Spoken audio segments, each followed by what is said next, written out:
एक आदमी मौत के कगार पर खड़ा है, आंखों पर पट्टी बंधी है और विश्वासघात का शिकार होता है। सैनिक अपनी बंदूकें उठाकर इवान को समाप्त करने के लिए तैयार खड़े हैं, जिसने अपने नसीब को चुनौती देने का साहस किया। और राजा केवल उदास होकर ये सब कुछ बस देख रहा है। वो लड़की जिसके लिए इवान ने सब कुछ दांव पर लगा दिया, उसने उसकी मौत का आदेश दे दिया था। लेकिन जैसे ही अंतिम समय आता है, इवान का नसीब इवान का साथ देने लगता है। इस कहानी में प्यार और धोखे के साथ साथ अपने अस्तित्व को जिंदा रखने की लड़ाई दिखाई गई है। तो अगर वीडियो आपको पसंद आए तो एक लाइक और चैनल को सब्सक्राइब जरूर करें। तो कहानी की शुरुआत में एक शांत नदी के तल पर मछली राजा एक अंगूठी पकड़े हुए दिखाया जाता है। कामनाओं से ग्रस्त राजा अपने मेंढक जासूस से पूछता है वो मछली कहाँ है जिससे वो विवाह करना चाहता है। लेकिन जासूस को कुछ पता नहीं होता। क्रोधित होकर मछली राजा उसे हर नदी, तालाब और नहर में उस मछली की खोज करने के लिए भेज देता है। इसके बाद हम एक रशियन गांव में एक अंधे लोहार के घर देखते हैं। लोहार का कुत्ता उसके सोते हुए बेटे इवान को जगा देता है। इवान एक अच्छा इंसान है, लेकिन थोड़ा बेवकूफ भी है। जब वो बाहर जाता है तो उसके अंधे पिता, जो भट्टी पर काम कर रहे होते हैं, उसे लोहार का काम सीखने के लिए कहते हैं और पूछते हैं कि वो बिना किसी कला के कब तक जिंदा रहेगा। इवान कहता है वो हमेशा जिंदा रहेगा। फिर उसके पिता उसे खाने के लिए मछलियां पकड़ने के लिए कहते हैं। तो इवान एक बल्टी और कांटा लेकर मछली पकड़ने के लिए निकल जाता है। इवान एक जमी हुई नदी के पास जाता है, बर्फ के एक छेद में अपना कांटा डालता है, मगर तभी अचानक बुलबुले उठने लगते हैं और इवान पीछे हट जाता है। उसी वक्त छेद से पानी का एक बड़ा फव्वारा फूटता है और एक मछली सीधे इवान की बल्टी में आ गिरती है। इवान खुश होकर सोचता है चलो रात का खाना बन गया।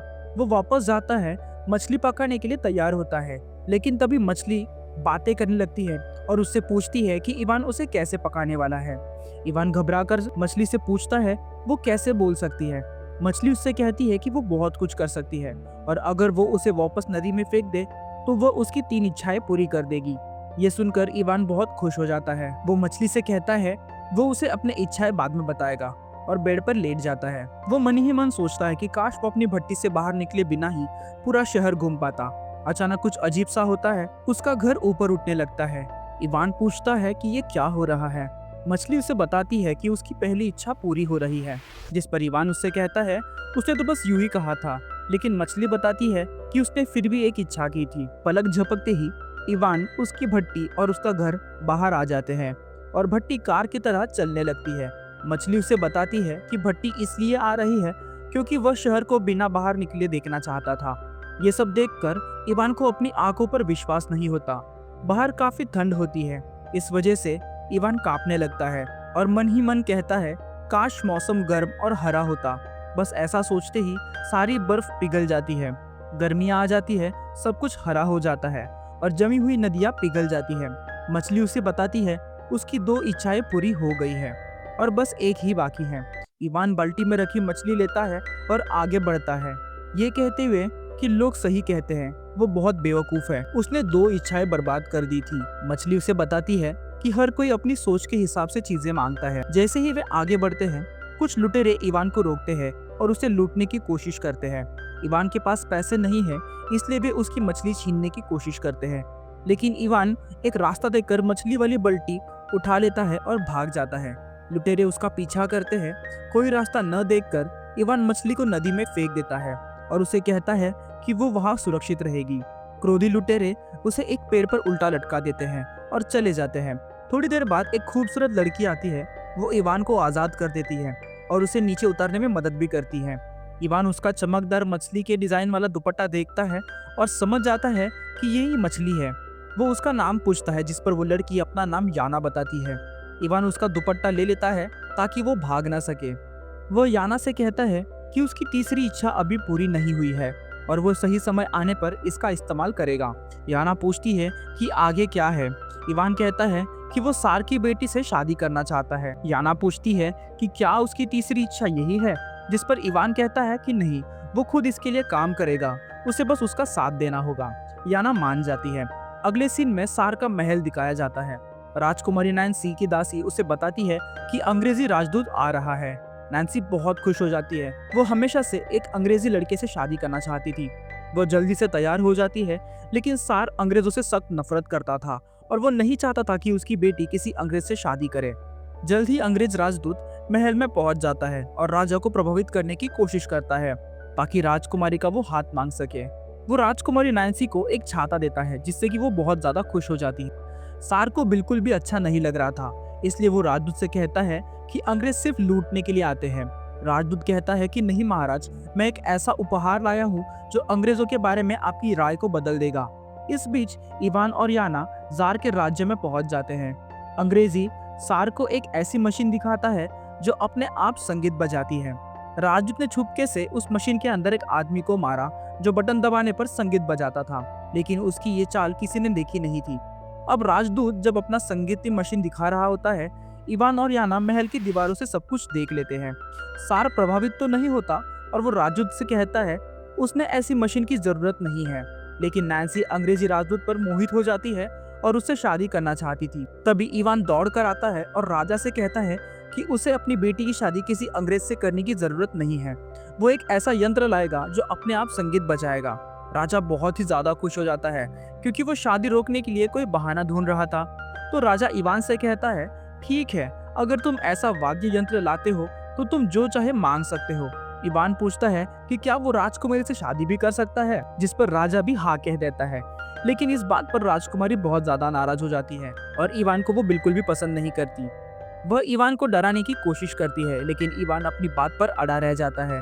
राजा अपने आदमी से कहता है इस खोज के लिए इवान को नए कपड़े और जूते दे जाएं, क्योंकि इवान बहुत ज्यादा गरीब होता है और उसके पास सिर्फ फटे हुए मोजे होते हैं।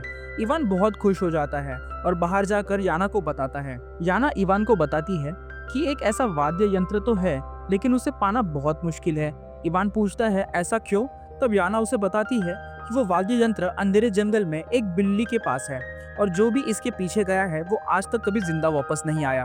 फिर इवान खतरे के बारे में पूछता है। तब याना कहती है कि अगर बिल्ली कोई खुशनुमा गाना बजाती है तो लोग थकने तक लगातार नाचते हैं और फिर बिल्ली उन्हें खा जाती है। अगर बिल्ली कोई उदास गाना बजाती है तो लोग सो जाने तक रोते हैं और फिर बिल्ली उन्हें भी खा जाती है। इवान कहता है ये खतरनाक लगता है, लेकिन वो जोखिम उठाएगा। वो एक बैग में खाना पैक करता है और याना के साथ वाद्य यंत्र ढूंढने के लिए निकल पड़ता है। वे खतरनाक रास्तों से गुजरते हुए अंधेरे जंगल के पास पहुंचते हैं। याना इवान से कहती है कि उसे यहाँ से अकेले जाना होगा, इसलिए इवान अकेले ही अंधेरे जंगल में प्रवेश करता है। हर जगह इवान को कंकाल और हड्डियां दिखाई देती हैं, मगर अचानक इवान को एक बिल्ली की आवाज सुनाई देती है जो उसे बता रही थी कि ये कंकाल उन लोगों के हैं जो उसका वाद्य यंत्र लेने के लिए आए थे। बिल्ली इवान से पूछती है कि क्या उसे भी उसका वाद्य यंत्र चाहिए। इवान हाँ में जवाब देता है। बिल्ली कहती है कि उसे एक परीक्षा पास करनी होगी। अगर वो उसका संगीत सुनकर खुद पर काबू रखता है तो वो उसे वाद्य यंत्र दे देगी। बिल्ली पूछती है कि उसे उदास गाने अच्छे लगते हैं या खुशनुमा, जिस पर इवान उदास गाने चुनता है। बिल्ली अपने वाद्य यंत्र पर उदास गाना बजाना शुरू कर देती है, लेकिन अजीब बात तो ये होती है कि इवान पर इस बात का कोई असर नहीं होता, बल्कि वो गाने की अगली पंक्तियां खुद भी गाने लगता है। बिल्ली इवान से पूछती है कि उसे ये पंक्तियां कैसे याद है और वो गाने से उदास क्यों नहीं हो रहा। इवान बताता है कि बचपन में उसकी माँ उसे रोज यही गाना सुनाया करती थी, इसलिए उस पर इस गाने का कोई असर नहीं हो रहा। शर्त हार चुकी बिल्ली उदास होकर इवान से कहती है अगर उसने वाद्य यंत्र ले लिया तो वो भूखी मर जाएगी, इसलिए इवान अपने थैली से बिल्ली को ढेर सारा खाना देता है। बिल्ली खुश होकर इवान से कहती है वह यंत्र लेकर उसके साथ जाएगी और अब से वे दोनों दोस्त हैं। इसी बीच मछली राजा का एक मेंढक दूत याना को नदी किनारे इवान का इंतजार करते हुए देखता है। वो उससे कहता है कि मछली राजा उसे हर जगह ढूंढ रहा है और उसे उसके साथ चलकर जल्दी से उनसे शादी कर लेनी चाहिए। याना कहती है तुम उस मछली राजा को बता दो कि वो उसे किसी भी हालत में शादी नहीं करेगी। तभी इवान बिल्ली और यंत्र लेकर पहुंचता है और याना और मेंढक की बातें सुन लेता है। याना इवान से पूछती है कि क्या उसके पास यंत्र है। इवान हाँ कहता है। वे दोनों वापस जाने लगते हैं। रास्ते में इवान याना से कहता है कि वो मछली राजा से इसलिए भागी थी क्योंकि वो उससे शादी नहीं करना चाहती थी। याना इसकी पुष्टि करते हुए कहती है कि वो उससे प्यार नहीं करती, इसलिए शादी नहीं करना चाहती। इस बीच सार के महल में अंग्रेजी राजदूत वापस आ जाता है, इस बार इटालियन राजदूत के वेश में, और राजा को राजकुमारी से शादी करने के लिए मनाने की कोशिश करने लगता है। मगर राजकुमारी उसे पहचान लेती है और बहुत ज्यादा खुश हो जाती है। लेकिन इससे पहले कि राजदूत राजा से राजकुमारी का हाथ मांग पाता, इवान भी यंत्र लेकर वहां पर पहुंच जाता है। वो बिल्ली से एक खुशनुमा गाना बजाने के लिए कहता है और दरबार में सभी नाचने लगते हैं। हालांकि उनमें से किसी को भी नाचने का मन नहीं था, लेकिन बिल्ली का जादुई संगीत के आगे वे खुद को रोक नहीं पाते। और नाचते नाचते थक जाते हैं। आखिरकार इवान के आदेश पर बिल्ली बजाना बंद कर देती है। राजा इवान से बहुत खुश होता है और वाद्य यंत्र को अद्भुत कहता है और घोषणा करता है कि बिल्ली और वाद्य यंत्र अब से महल में ही रहेंगे। इवान राजा को उनके सौदे का याद दिलाता है और पूछता है नैन्सी की शादी उससे करेगा। राजा मान जाता है, लेकिन नैन्सी चालाक और घमंडी होती है और सिर्फ अंग्रेजी राजदूत से शादी करना चाहती है। इसलिए इवान से शादी से बचने के लिए वो चालाकी से उसे कहती है अगर वो सचमुच उससे शादी करना चाहता है तो उसे कुछ ऐसा करना होगा जिससे वो साबित हो जाए कि वो उसके लिए सब कुछ कर सकता है। नादान इवान नैन्सी की चाल में नहीं समझ पाता और उसे हाँ कह देता है। नैन्सी उसे एक असंभव काम देने की योजना बनाती है ताकि वो उसे कभी पूरा ना कर सके और कभी भी वापस ना आ सके। राजकुमारी कहती है कि वो इवान को कल उस काम के बारे में बताएगी। फिर इवान याना के पास जाता है। इवान को खुश देखकर याना पूछती है कि क्या राजकुमारी से उसकी शादी तय हो गई है। इवान कहता है राजकुमारी ने उससे कहा है कि अगर वो एक और काम पूरा कर लेता है तो उससे शादी कर लेगी। उस रात राजकुमारी नैन्सी गुप्त तहखाने में जाती है और एक कुर्सी की मदद से अपनी दुष्ट माँ की आत्मा को बुलाती है। उसकी माँ की आत्मा पूछती है कि उसने उसे इतनी देर से क्यों बुलाया। नैन्सी कहती है कि वो इवान को एक असंभव काम देना चाहती है ताकि वो उसे कभी पूरा ना कर सके और वो उससे हमेशा के लिए छुटकारा पा सके। फिर उसकी माँ की आत्मा उसे एक मुश्किल काम बताती है। अगले दिन राजकुमारी की योजना के अनुसार राजदूत राजा को एक मशीन दिखाते हुए कहता है अगर आप इसमें सलाद डालेंगे तो ये खुद ही कट जाएगा और अगर आप इसमें फल डालेंगे तो रस निकाल लेगा। राजदूत ने मशीन के अंदर एक व्यक्ति को छिपा रखा था जो ये सारे काम कर रहा था, लेकिन बाहर सभी को लगा कि मशीन ये सब काम खुद कर रही है।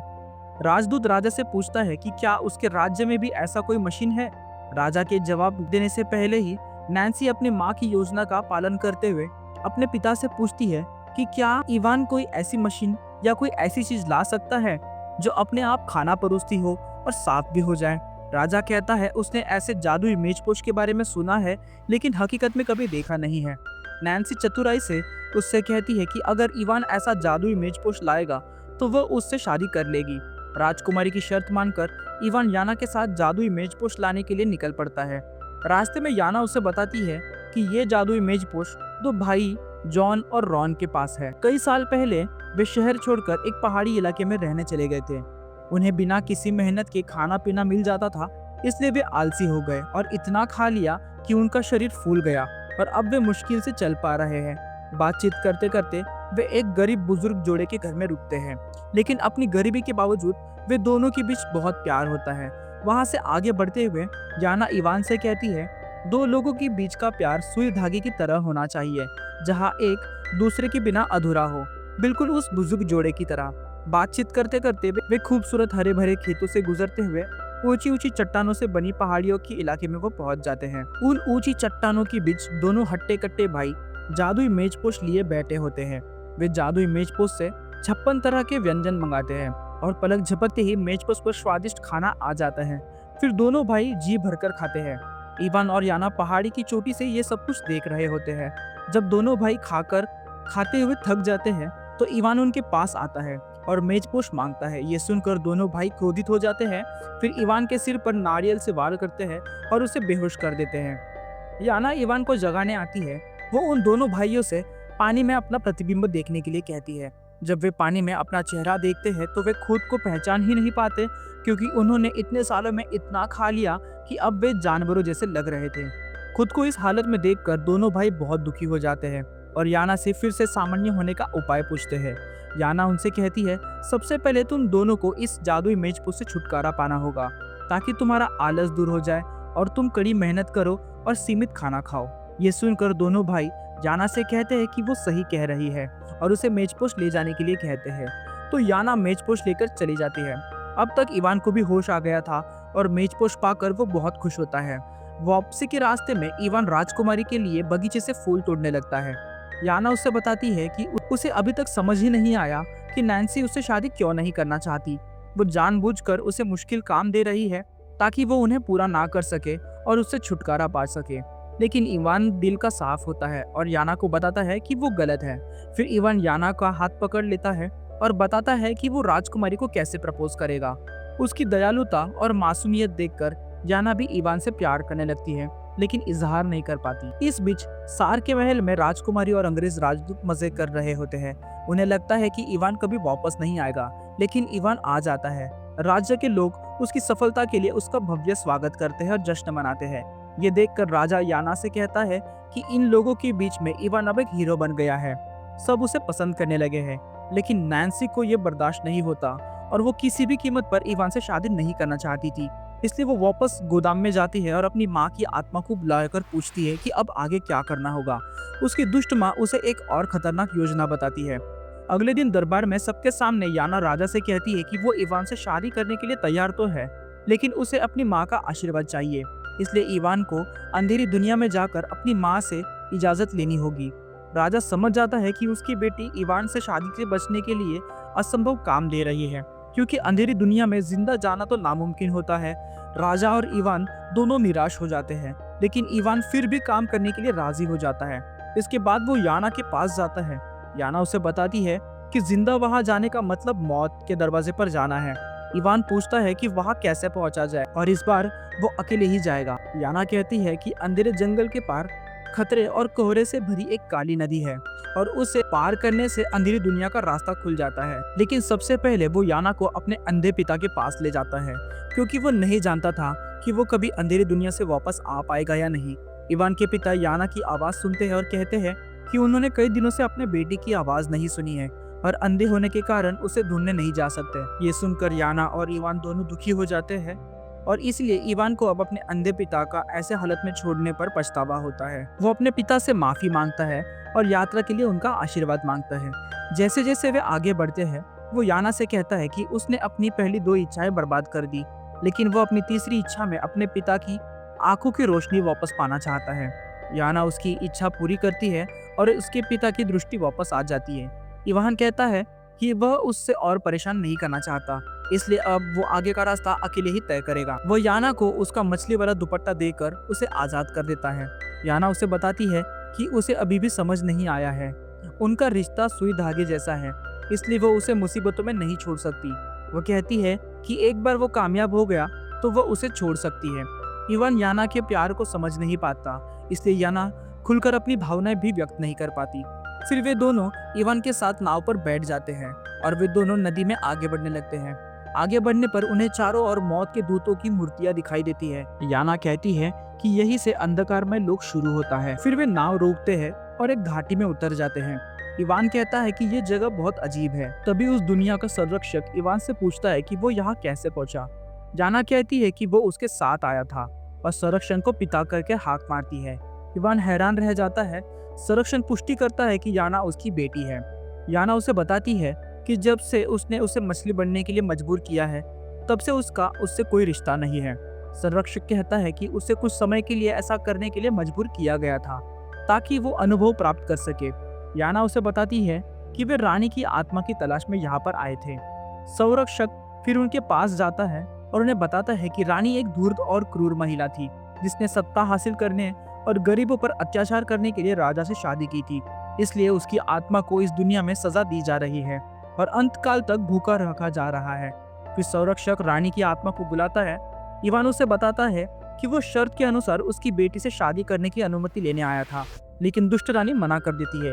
ये देखकर याना अपने पिता से कुछ करने के लिए कहती है।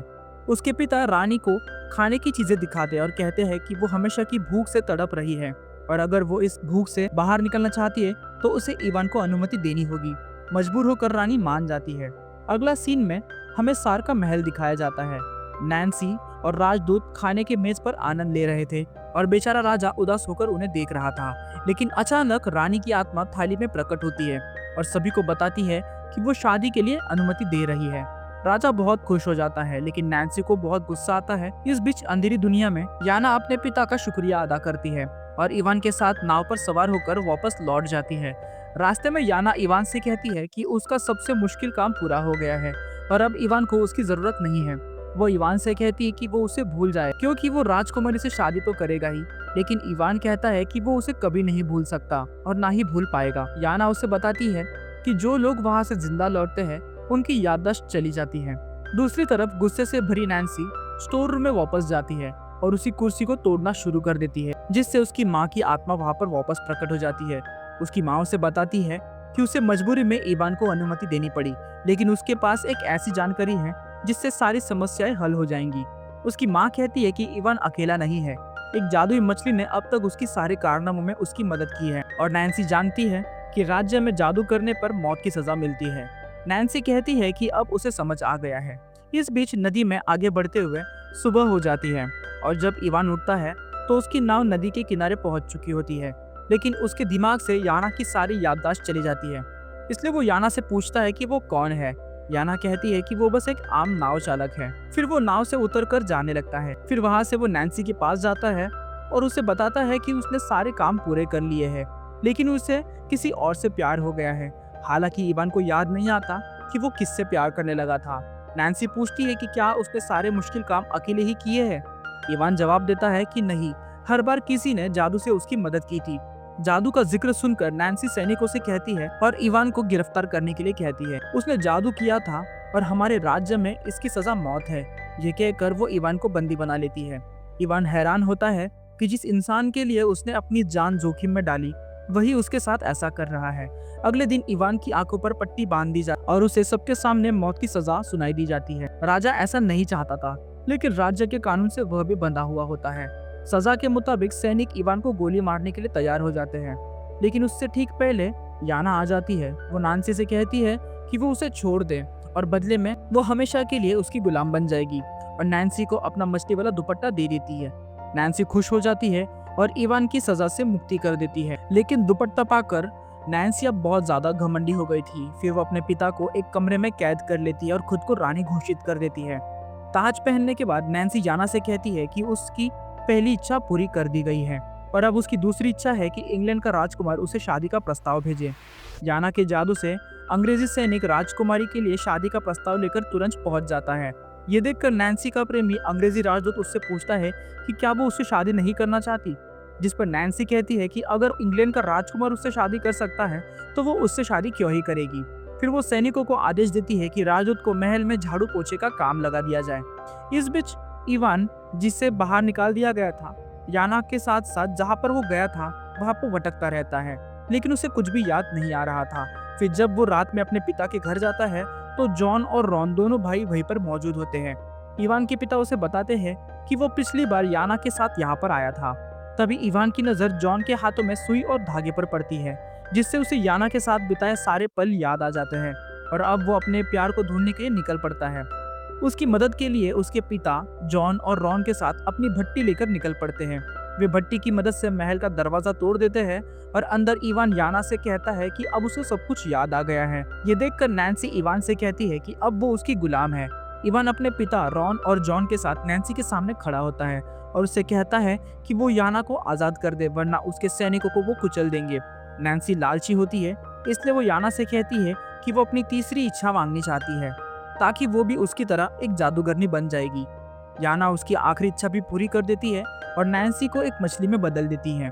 फिर नैन्सी जादू से वापस इंसान बनने की कोशिश करती है, लेकिन उसका जादू काम नहीं करता। फिर याना उसे बताती है कि एक जादुई मछली सिर्फ दूसरों की इच्छाएं पूरी कर सकती है, खुद की नहीं। तभी कुएं का पानी बढ़ जाता है और मछली राजा वहां पर प्रकट हो जाता है। नैन्सी को मछली समझकर वो उसे याना समझ लेता है और उसे पकड़ लेता है और पानी के नीचे ले जाकर उसे शादी करने के लिए मजबूर करता है। नैन्सी से छुटकारा पाकर वो पूरा राज्य खुश हो जाता है। राजा सार भी आजाद हो जाते हैं और फिर से राजा बन जाते हैं। इवान और याना एक दूसरे के लिए अपने प्यार का इजहार भी करते हैं और इसी के साथ साथ इस खूबसूरत सी फैंटेसी फिल्म का हैप्पी एंडिंग हो जाता है।